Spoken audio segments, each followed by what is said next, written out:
এই পৃথিবীর মধ্যে থাকার জায়গা নয়। একদিন এই পৃথিবী থেকে চলে যেতে হবে, দুনিয়ার সব কিছু পড়ে যাবে। দুনিয়ার সব কিছু, আপনার মা, আপনার বাবা, আপনার সংসার, আপনার স্ত্রী, পুত্র, এই জমি, খেতি, বিরাট যা রয়েছে সব কিছু দুনিয়ায় থাকবে, কিন্তু নেক আমল ছাড়া কবরে কোনো কাজ হবে না। আপনি যখন কবরের মধ্যে চলে যাবেন, কবরে গিয়ে দেখবেন অন্ধকার। হায় আল্লাহ, কবরের জীবন কঠিন। ওই দিন আল্লাহর কাছে বলবেন, আল্লাহ আমাদেরকে আর একটা বার সুযোগ দেন, একটা বার সুযোগ দেন আল্লাহ। দুনিয়াতে তো নামাজ পড়ি নাই, দুনিয়াতে তো ইবাদত করি নাই, আমল করি নাই, দয়াল নবীর সুন্নতকে আঁকড়ে ধরে নাই। আল্লাহ, তোমার হাবিব যেইভাবে চলতে বলেছে, তোমার হাবিব যেই কথা বলেছে তা তো মানি নাই। আল্লাহ, আর একটা বার যদি সুযোগ দেন, ও আল্লাহ সেজদা তো দিমু, যত ইবাদত আছে বন্দেগী করব। আমার আল্লাহ বলবে, বান্দারে সুযোগ নাই, সুযোগ নাই। সময় যখন দিয়েছি রে, আমি আল্লাহ রাব্বুল আলামিন 1,00,000 মতান্তরে 2,24,000 পয়গম্বর দুনিয়ার মধ্যে পাঠাইলাম শুধুমাত্র কেবলমাত্র তোমাদেরকে গাইডলাইন দেওয়ার জন্য। আমার হাবিব কি তোমাদেরকে নামাজের কথা বলে নাই? আমার আলেমরা কি তোমাদেরকে ইবাদতের কথা বলে নাই? আমার উলামায়ে কেরাম কি, আমার আল্লাহ ওয়ালারা কি তোমাদেরকে হেদায়েতের কথা বলে নাই? এত বলার পরেও তোমরা হেদায়েত পাও নাই, আমল করো নাই। আজকে যাও যাও, জাহান্নামে যাও। ও আমার যুবক ভাইরা রে আমার, ও আমার সুবিতুরের ভাইরা রে আমার, আর কতদিন থাকবা? আর কতদিন নামাজ বাদ দিবা? আর কতদিন আমল বাদ দিবা? আর কতদিন আল্লাহর হাবিবের সুন্নতকে জবাই করে দিবা? আর সময় নাই, কিয়ামত অতি নিকটে রে আমার, কিয়ামত অতি নিকটে। কিয়ামত বেশি দূরে নয়, এই কারণে কিয়ামত আসার আগে নিজের আমলকে পরিবর্তন করা দরকার আছে না নাই? নিজের আমলকে পরিবর্তন করার দরকার আছে। আমল পরিবর্তন করতে হবে। ছোট্ট গুনাহ হলেও আপনাকে অনুতপ্ত হতে হবে, তওবার আগুনে জ্বলতে হবে। এই দুনিয়ার মধ্যে যেই কাজ করলে গুনাহ হবে, ওই গুনাহ থেকে সরে আসতে হবে।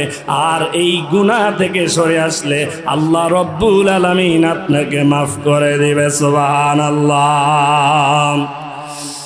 ওরে আমার বন্ধুরে আমার, দুনিয়ার মধ্যে ছোট গুনাহ করলে অনুতপ্ত হতে হবে। এবং শুধু তাই নয়, ইমাম গাজ্জালী রহমতুল্লাহ আলাইহি বলেন, ও দুনিয়ার মানুষ তোমরা শুনে নাও, তাওবার আগুনে পড়তে হলে, আল্লাহর কাছ থেকে ক্ষমা চাইতে হলে, মাপ পেতে হলে 4টা মাধ্যম লাগবে। 1 নাম্বার হলো, আপনি যখন গুনাহ করেছেন ওই গুনাহ থেকে তাৎক্ষণিক প্রতিজ্ঞা করতে হবে, আল্লাহ আমার গুনাহ হয়েছে, আমি অনুতপ্ত করতে হবে, আপনি অনুশোচনায় পড়তে হবে। 2 নাম্বার, ওই গুনাহ থেকে, ওই স্থান থেকে চলে আসতে হবে। এবং শুধু তাই নয়, 3 নাম্বার, আল্লাহর কাছে ক্ষমা চাইতে হবে। আর যেই গুনাহটা হয়েছে ওই গুনাহটার জন্য আল্লাহর কাছে, এবং শুধু তাই নয়, যদি নামাজ কাজা হয়ে যায় আল্লাহর কাছে তো ক্ষমা চাইবেন। নামাজ কাজা হয়েছে, সাথে সাথে কাজা আদায় করে ফেলবেন। কার চুরি করেছেন, ডাকাতি করেছেন, ওই চুরি জিনিস ফিরিয়ে দিবেন। শুধু তাই নয়, এবং এমনভাবে ছোট্ট একটা গুনাহ হয়েছে, কোনো মুমিন বান্দা যখন কোনো গুনাহ হয়, ছোট্ট একটা গুনাহ করে রে আমার, গুনাহ করার পরে তার এমন বিশালভাবে পাহাড় পরিমাণ মনে হয় যেন কোনো একটা পাহাড়ের নিচে, গাছের নিচে বসে আছেন। ওই পাহাড়টা ওই মুমিন বান্দার উপর এমন ভাবে উঠতে পড়তেছে। একজন মুমিন বান্দা যখন অনিচ্ছায় হলেও যদি কোনো একটা গুনাহ করে ফেলে, সে নিজের কাছে আফসোস করে ফেলে, আল্লাহ ও আমার মালিক, আমি গুনাহ করে ফেলেছি। কান্না করতে করতে নিজের চোখের পানি ফেলে দেয়।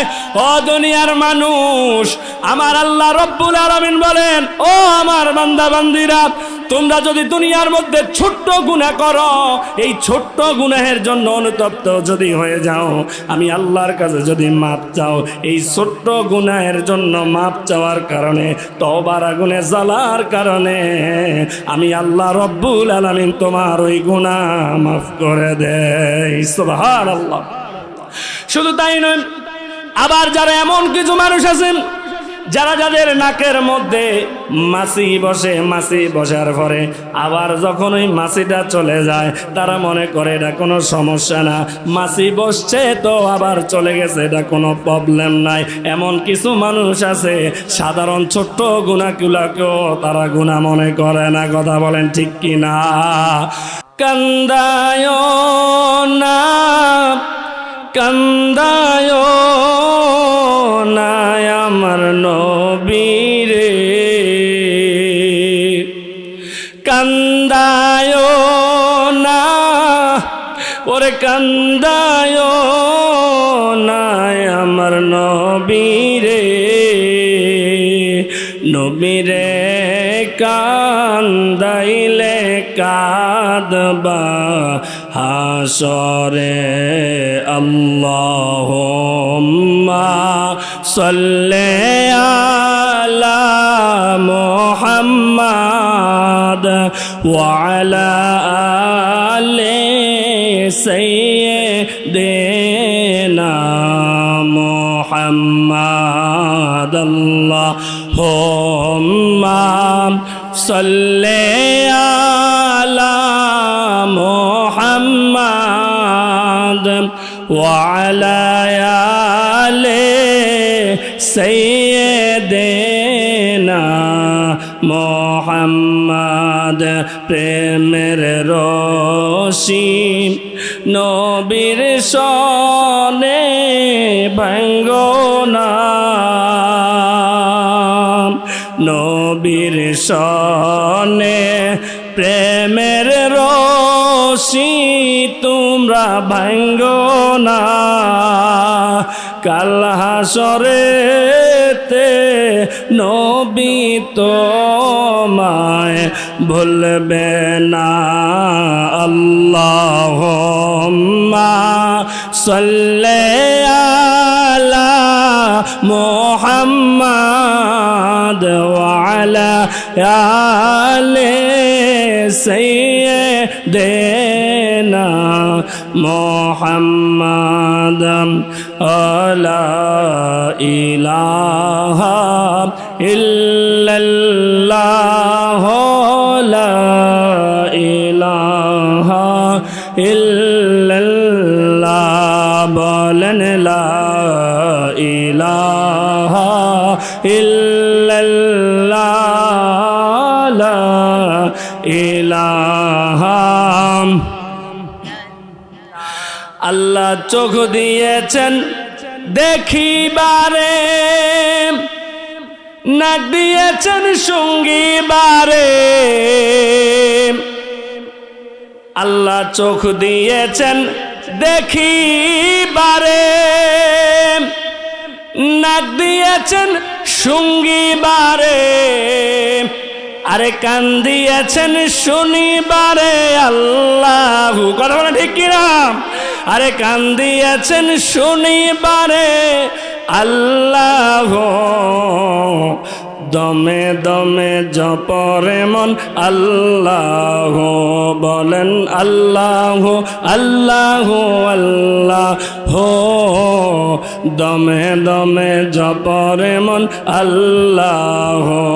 ওরে সময় নাই রে ডাকো বেশি আল্লাহ, দোজগ থেকে বাঁচতে ডাকো আল্লাহ, বলেন সময় নাই রে ডাকো বেশি আল্লাহ, দোজগ থেকে বাঁচতে ডাকো আল্লাহ, বলেন আল্লাহ আল্লাহ আল্লাহ, সময় নাই রে ডাকো বেশি আল্লাহ। আল্লাহ আমায় দেখিতেছে, আল্লাহ আমার কাছে আছে, আল্লাহ আমায় দেখিতেছে, আল্লাহ আমার কাছে আছে। আরে নিঃশ্বাসে জপিয়া ডাকো আল্লাহ, নিঃশ্বাসে জপিয়া ডাকো আল্লাহ। সময় নাই রে ডাকো বেশি আল্লাহ, বলেন আল্লাহ আল্লাহ আল্লাহ। দোজখ থেকে বাঁচতে ডাকো আল্লাহ, বলো লা ইলাহা ইল্লাল্লাহ, লা ইলাহা ইল্লাল্লাহ, লা ইলাহা লা ইলাহা। जब के सरकार तशरीफ लाने लगे, हुरो गिल्मा भी खुशियाँ मनाने लगे। हर तरफ नूर की रोशनी छा गया, मुस्तफा क्या मिले जिंदगी मिल गया। है हालिमा तेरी गोद में आ गए, दोनों आलम के रसूल अल्लाह ही अल्लाह, दोनों आलम के रसूल अल्लाह ही अल्लाह। ला इलाहा इल्लल्लाह, ला इलाहा इल्लल्लाह, ला इलाहा इल्लल्लाह, ला इलाहा। हस्बी रब्बी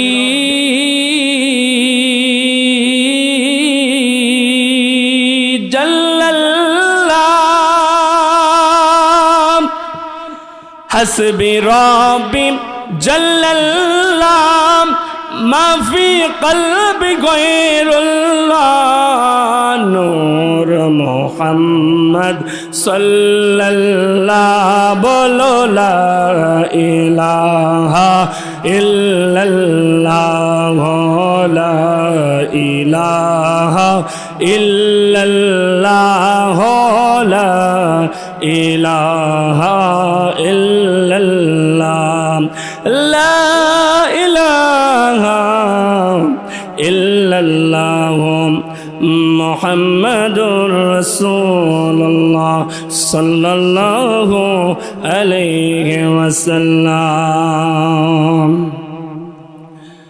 मरार आगे नबी তোমার গোলাম হয়ে আমি মরব, মরার আগে নবী তোমার গোলাম হয়ে আমি মরব। তোমার গোলাম বলে লোকে মন্দ বলে, তোমার গোলাম বলে লোকে মন্দ বলে। নবীজি তোমার গোলাম বলে লোকে মন্দ বলে, তোমার গোলাম হয়ে মরব। মরার আগে নবী তোমার গোলাম হয়ে আমি মরব। কথা বলেন ঠিক কিনা? আল্লাহ পাক রব্বুল আলামিন ঘোষণা করে দিলেন, ও আমার দুনিয়ার বান্দা বান্দিরা, আমি আল্লাহ রব্বুল আলামিন তোমাদেরকে দুনিয়ার মধ্যে আমি তোমার কোনো অন্য কোনো ইবাদত দেখব না। আমি আল্লাহ রব্বুল আলামিন তোমার আমল দেখব।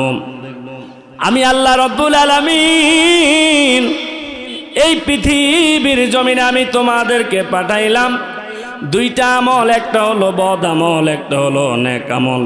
যারা দুনিয়ার মধ্যে নেক আমল করবে, ওই নেক আমলকে দেখার কারণে, ওই আমল করার কারণে কাল হাসরের ময়দানে আমি আল্লাহর সাথে তোমার সাক্ষাৎ হয়ে যাবে। সুবহানাল্লাহ। আমার আল্লাহ রব্বুল আলামিন পৃথিবী সৃষ্টি করার আগে 50,000 বছর পূর্বেই মানুষের তাকদীর লিখে দিয়েছেন। কোন মানুষ কিভাবে মারা যাবে, কোন মানুষ কখন জন্মগ্রহণ করবে, কখন দুনিয়া থেকে বিদায় নিবে।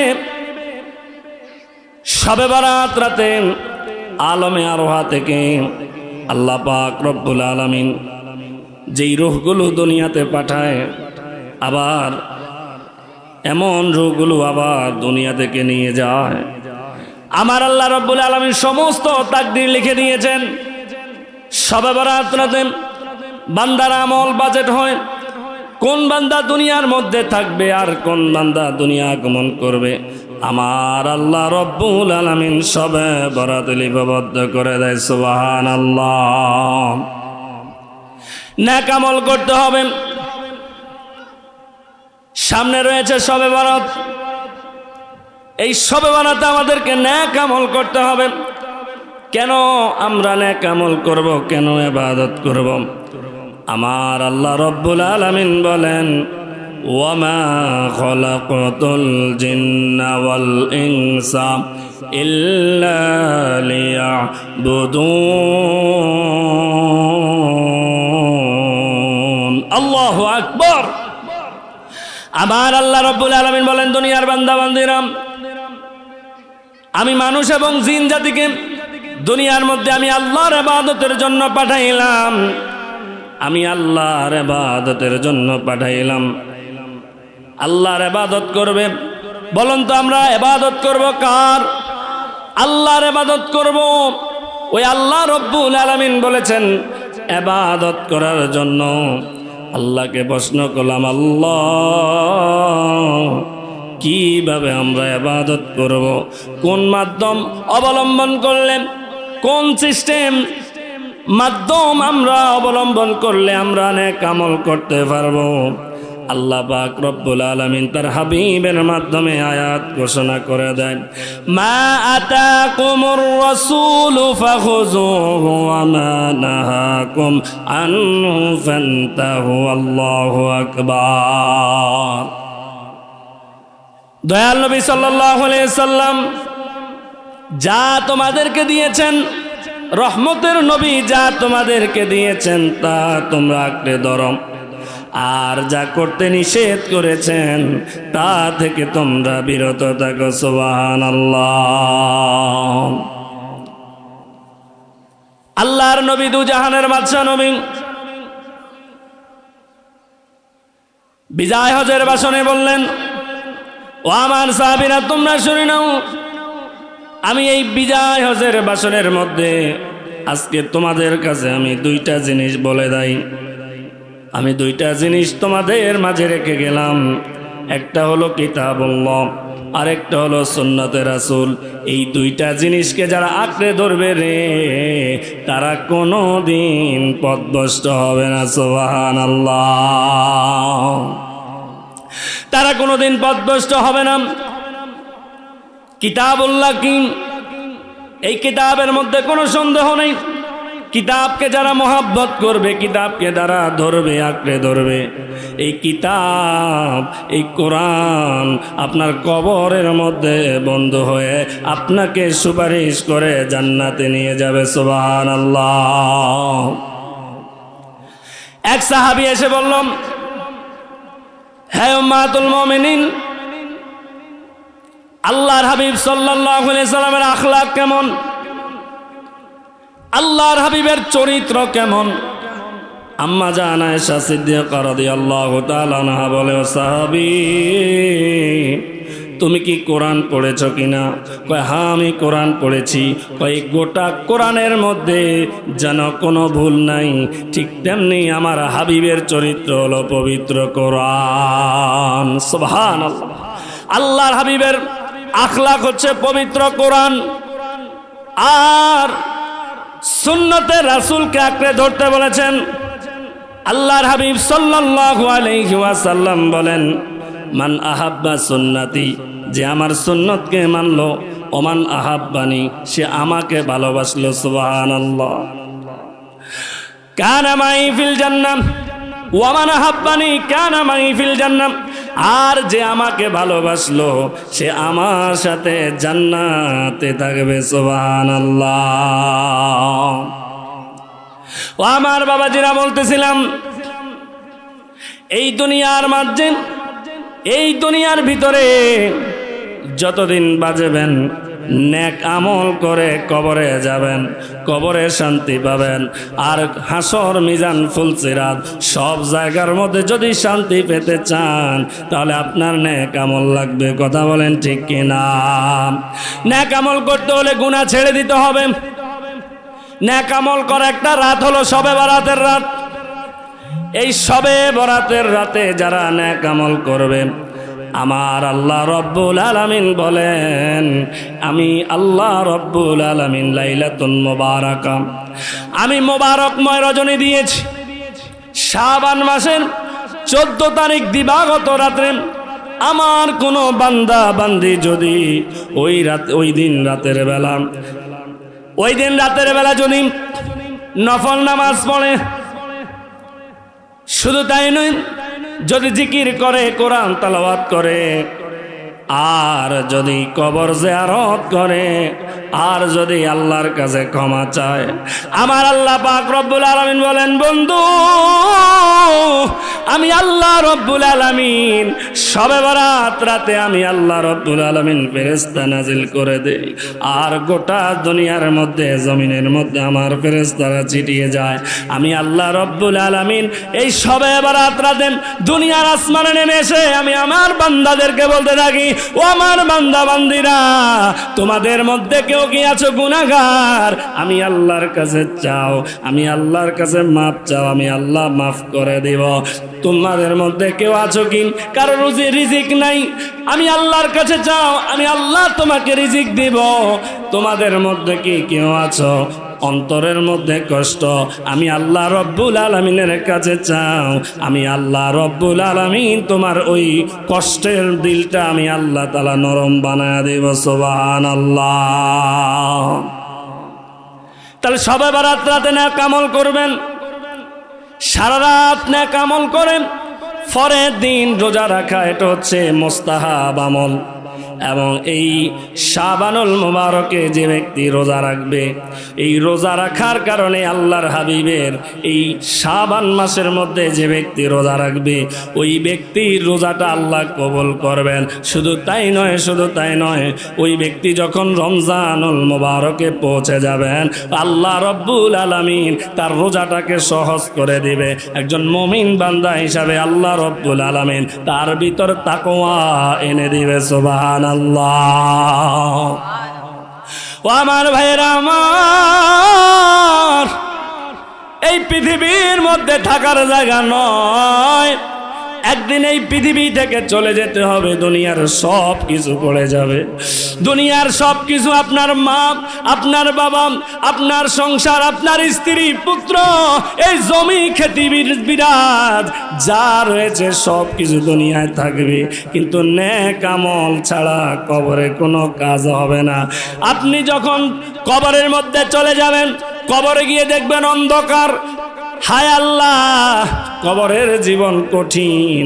ওই দিন আল্লাহর কাছে বলবেন, আল্লাহ আমাদেরকে আর একটা বার সুযোগ দেন, একটা বার সুযোগ দেন। আল্লাহ, দুনিয়াতে তো নামাজ পড়ি নাই, দুনিয়াতে তো ইবাদত করি নাই, আমল করি নাই, দয়াল নবীর সুন্নতকে আঁকড়ে ধরি নাই। আল্লাহ, তোমার হাবিব যেইভাবে চলতে বলেছে, তোমার হাবিব যেই কথা বলেছে তা তো মানি নাই। আল্লাহ, আর একটা বার যদি সুযোগ দেন, ও আল্লাহ সেজদা তো দিমু, যত ইবাদত আছে বন্দেগী করব।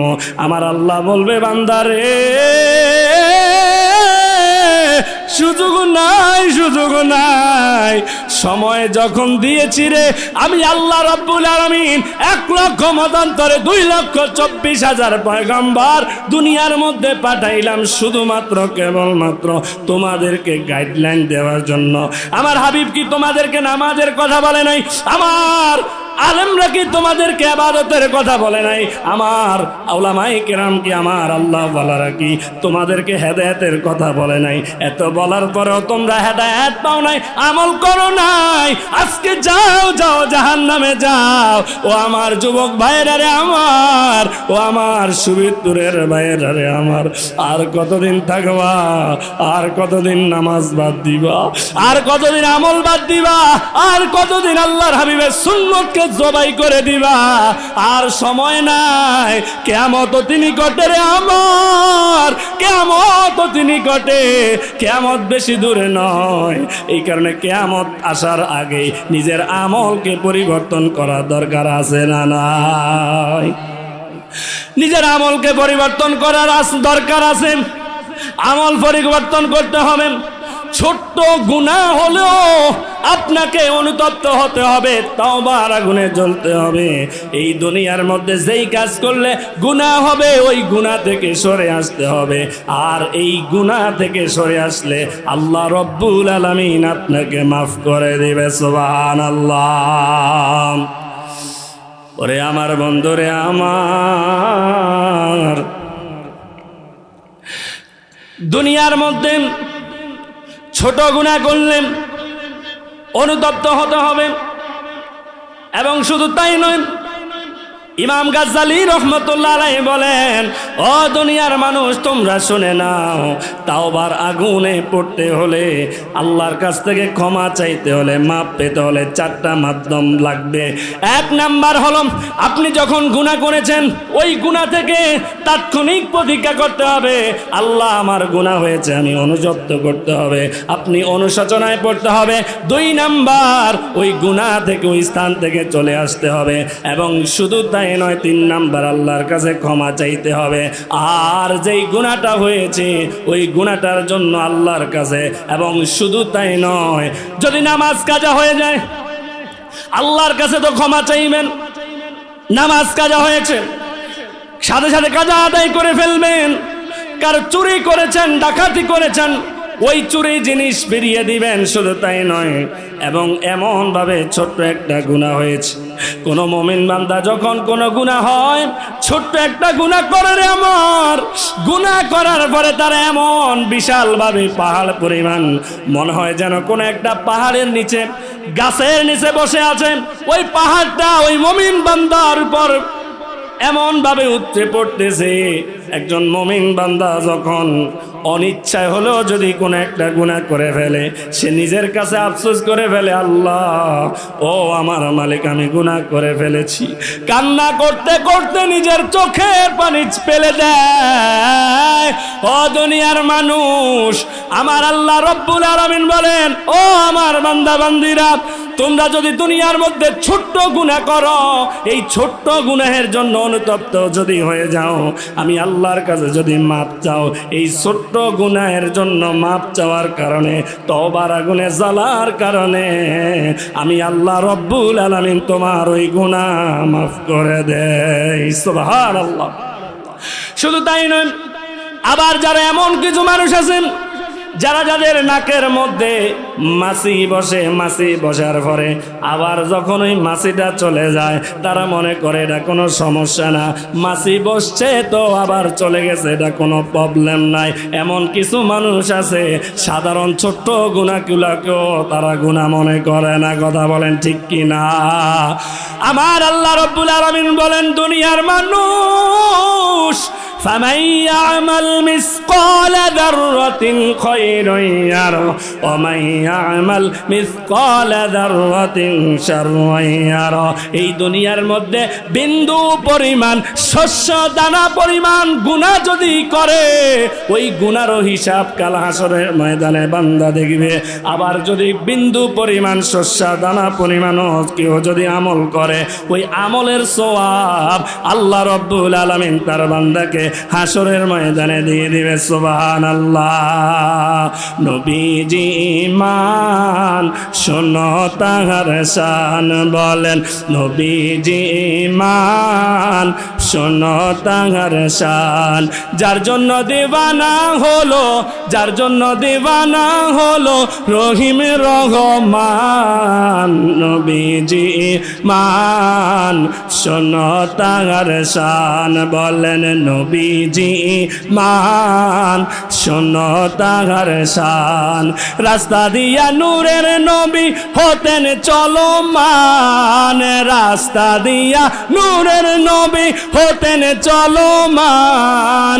মেঘমালা ছায়া দিয়ে, আরে মেঘমালা ছায়া দিয়ে করি তো সালাম। নবীজি মান শোনো তাহার শান, বলেন নবীজি মান শোনো তাহার শান। আল্লাহুম্মা সাল্লি আলা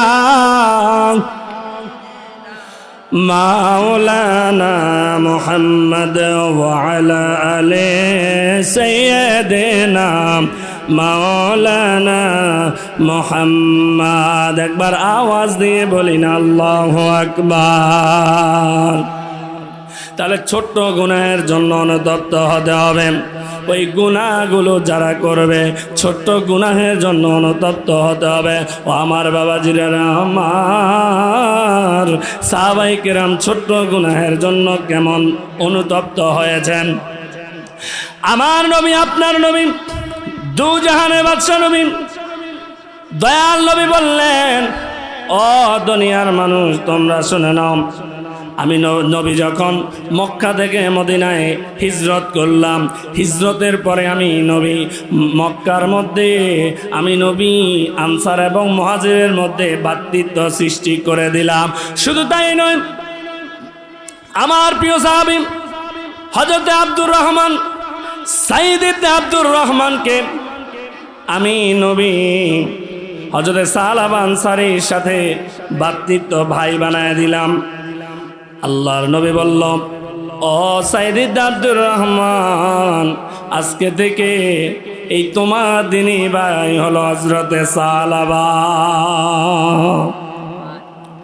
আল্লাহর নবী সালাবাকে সাইদ ইবনে আব্দুর রহমানের ইমানি ভাই দিলেন, ইমানি ভাই বানায়া দিলেন।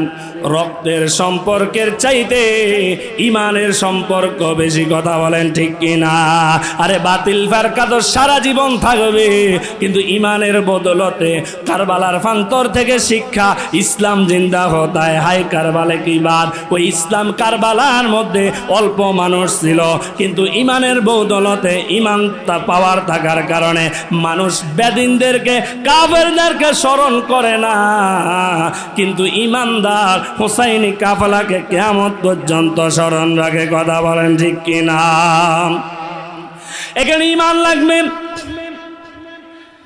ইমানি ভাই হিসাবে সাইদ ইবনে আব্দুর রহমানের কাছে হযরত সালাবাকে দিলেন। হযরত সালাবা আনসারী সাইদ ইবনে আব্দুর রহমানের কাছে থাকলেন।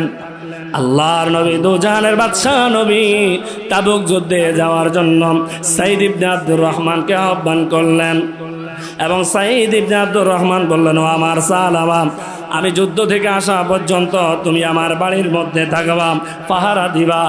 সালাবা আনসারী রাদিয়াল্লাহু তাআলা আনহু জঙ্গল থেকে কাঠ এনে দেয়, কূপ থেকে পানি উঠিয়ে দেয়, সবগুলো কাজ করে, বাজার থেকে বাজার আনে দেয়।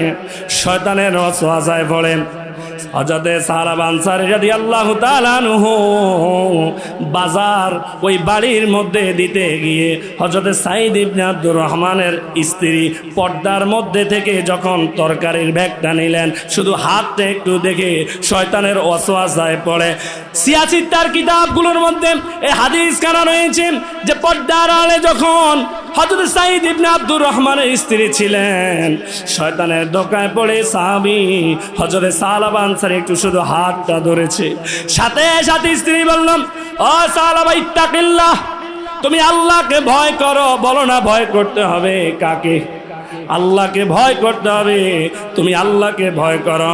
তুমি তোমার ভাইয়ের আমানতকে তুমি আজকে তোমার ভাইয়ের আমানতকে তুমি খেয়ানত করতে যাও। এই কথা যখন বলতে যাওয়া, ও সাইদ ইবনে আব্দুর রহমানের স্ত্রী বলল, ও সাহাবা রে, তুমি আল্লাহকে ভয় করো। দুনিয়ার মানুষ আজকে হয়তো এই গুনাহটা দেখছে না, বলো তো যিনি দেখছে তিনি কে? এই তাকওয়ার কথা বললে তাকওয়া কেমন? হযরত আব্দুল্লাহ ইবনে আমর রাদিয়াল্লাহু, ওমর ফারুক আজম রাদিয়াল্লাহু তাআলা আনহু ছেলে হচ্ছে হযরত আব্দুল্লাহ। ওই আব্দুল্লাহ একদিন পাহাড়ের রাস্তা দিয়ে হেঁটে যাচ্ছেন। হঠাৎ পাহাড় থেকে একজন রাখাল কয়েকশো ছাগল নিয়ে তিনি বের হলেন। হযরত আব্দুল্লাহ ওই রাখালকে বলল, রাখাল রে, ও রাখাল, আমাকে এখান থেকে একটা ছাগল দাও, আমার খুব পছন্দ হয়েছে। রাখাল বলছে, হুজুর, এই রাখালের মালিক তো, এই ছাগলের মালিক তো আমি না। তখন আব্দুল্লাহ বলল, আমি ওই রাখালের তাকওয়া পরীক্ষা করার জন্য বলছি। ও রাখাল, এই 100 ছাগলের মধ্যে 150-200 ছাগলের মধ্যে একটা ছাগল যদি তুমি আমাকে দিয়ে দাও, তোমার কোনো সমস্যা হবে না। মালিককে বলে দিবা একটা ছাগল বাঘে খেয়ে ফেলেছে। এই কথা যখন বলল, রাখাল বলছে, হুজুর, ও হুজুর, যদি এই রাখালের এই ছাগলের মালিক যদি আমি না হই, আর আমার মালিক যদি নাও দেখে, এই ছাগলের যিনি মালিক, আমার মালিক, আমি রাখালের যিনি মালিক, তিনি আল্লাহ, তো আমার এই গুনাহটা দেখে ফেলবে। কথা বলেন ঠিক কিনা? হযরত সাহাবা আনসারী তওবার আগুনে জ্বলেন। ইত্তাকিল্লাহ, আল্লাহকে ভয় করে সেই স্থান থেকে বাড়িতে গিয়ে হাতের মধ্যে শিকল বাঁধলেন, পায়ের মধ্যে শিকল বাঁধলেন, গলার মধ্যে শিকল বাঁধলেন। শিকল বাঁধিয়া মেয়েটাকে বললো, মারে মা, আমি এমন একটা গুনাহ করেছি, এই গুনাহের অনুতপ্ত হয়ে আমি আমার হাতের মধ্যে শিকল বাঁধলাম, পায়ের মধ্যে শিকল বাঁধলাম, গলার মধ্যে শিকল বাঁধলাম। শিকল বেঁধে আবু বকরের কাছে গেলাম। আবু বকরকে বললাম, ও সিদ্দিক আকবর, আমি একটা গুনাহ করেছি, এই গুনাহের জন্য আল্লাহ আমাকে ক্ষমা করবে কিনা? সিদ্দিক আকবর বলল, না, তোমাকে আল্লাহ ক্ষমা করবে না। ওমর ফারুক আজমের কাছে গেল, ওমর, আমি একটা গুনাহ করেছি, সামান্য গুনাহ করেছি, এই গুনাহের জন্য কি আমার আল্লাহ আমাকে মাফ করবে কিনা? আমার তওবাকে আল্লাহ কবুল করবে কিনা? তখন ওমর ফারুক আজম তিনি বললেন, না, তোমার তওবা কবুল হবে না। আমার নবী, দু জাহানের বাদশা নবী, রহমতের নবী, তাবুক যুদ্ধ থেকে বিজয়ের বেশে বিজয় নিয়ে আসলেন। বিজয় নিয়ে যখন আসলেন, আসার পরে সাইদ ইবনে আব্দুর রহমান তার বাড়িতে গেলেন। দেখলেন তার তিনি ভাই হযরত সালাবা আনসারী নাই। সালাবা আনসারী নাই, সালাবাকে দেখা যায় না। সাইদ ইবনে আব্দুর রহমান বলে, ও আমার স্ত্রী, তুমি কি আমার দিনী ভাইকে আমার আমানতে রাখার পরেও তুমি আমার ভাইকে কি কষ্ট দিয়ে বের করে দিয়েছো? তখন সাথে সাথে বলতে লাগলো, ও আমার স্বামী, খোদার কসম, আমি আপনার দিনী ভাইকে ইচ্ছা করে এই বাড়ি থেকে বের করে দেই নাই, সে নিজেই তার তওবার আগুনে জ্বলে বাড়ি থেকে চলে গেছে। সুবহানাল্লাহ। ইয়া মুহাম্মদ মুস্তাফা নবী সাল্লি আলা, ইয়া মুহাম্মদ মুস্তাফা নবী সাল্লি আলা, আমার শাফায়াতের কান্ডারি, শাফায়াতের কান্ডারি রাসূলুল্লাহ, ইয়া মুহাম্মদ মুস্তাফা নবী সাল্লি আলা, ইয়া মুহাম্মদ মুস্তাফা নবী সাল্লি আলা, খোদার ওই পাক নূরে তোয়া রোজিনি, গায়েবের বাণী যার মুখে শুনি, খোদার ওই পাক নূরে তোয়া রোজিনি, গায়েবের বাণী যার মুখে শুনি, আর দুসরা কোনো মাবুদ নাই, এক আল্লাহ, ইয়া মুহাম্মদ মুস্তাফা নবী সাল্লি আলা, ইয়া মুহাম্মদ মুস্তাফা নবী সাল্লি আলা। একবার আওয়াজ দিয়ে বলেন আল্লাহু আকবার।